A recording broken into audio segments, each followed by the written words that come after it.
নির্বাচন হবে, যারাই প্রাইম মিনিস্টার হবে তারাও একটা শেখ হাসিনা হয়ে এই দেশের উপরে ফ্যাসিবাদী শাসন চাপিয়ে দেবে। সেই জন্য আমরা বলেছি যে নো, সংশোধন নয়, রিফর্ম। রক্ত দিয়ে আমাদের জুলাই যোদ্ধারা যে সনদ তৈরি করে এটাকে মানতে হবে। দ্যাট ইজ হোয়াই 11 দলের শীর্ষ নেতারা বাংলাদেশের সকল বিভাগীয় শহরে এই সমাবেশের ডাক দিয়েছে। প্রথম সমাবেশ আমরা রাজশাহীতে করেছি, সেকেন্ড সমাবেশ আমরা লালদিঘির ময়দানে করেছি সেদিন, চট্টগ্রাম লালদিঘির ময়দানে। থার্ড সমাবেশ হচ্ছে খুলনায় আগামী 20 তারিখ সার্কিট হাউস ময়দানে, যেখানে একটা শফিকুর রহমান সহ 11 দলের শীর্ষ নেতৃবৃন্দ লিফলেটে সবাই নাম দেখেছেন। আমি সময় পেলে আমি নাম করে পড়ছি না।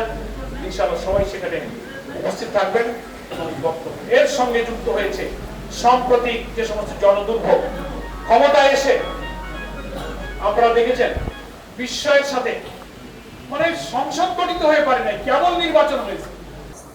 সংশোধন একটা লাইন আছে, তার আপনি একটা শব্দ বাক্যকে চেঞ্জ করবেন।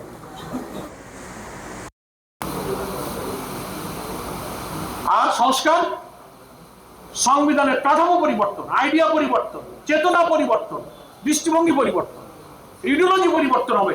That is called reform.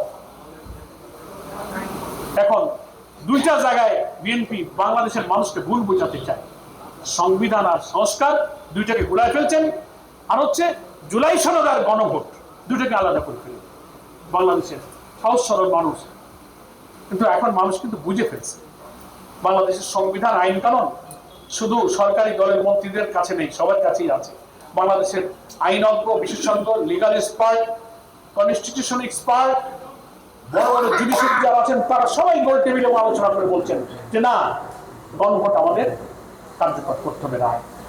সাংবাদিক বন্ধুগণ এবং প্রিয় দেশবাসী, খুলনাবাসী, এই গণভোট দীর্ঘ 17-18 বছরের ফ্যাসিবাদী রাজনীতি থেকে মুক্ত হয়ে 18 কোটি মানুষের ব্যাপক রক্তক্ষয়ের মধ্য দিয়ে, রুদ্ধশ্বাসের সেই বিজয়ের মধ্য দিয়ে যে নতুন মানবিক বৈষম্যহীন একটি সমৃদ্ধ নতুন বাংলাদেশ আমরা চেয়েছিলাম,